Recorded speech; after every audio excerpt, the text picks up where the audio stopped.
Hey guys, check this power box out I made out of an old ammo can, and it's powered just by a trolling motor, a little 12.8 volt 6 amp trolling motor.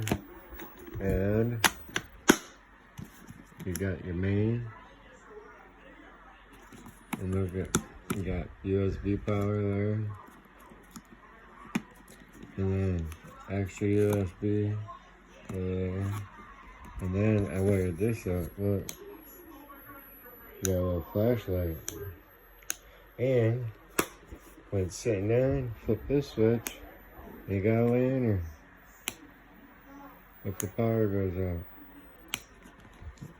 I made this whole thing. Isn't that pretty awesome?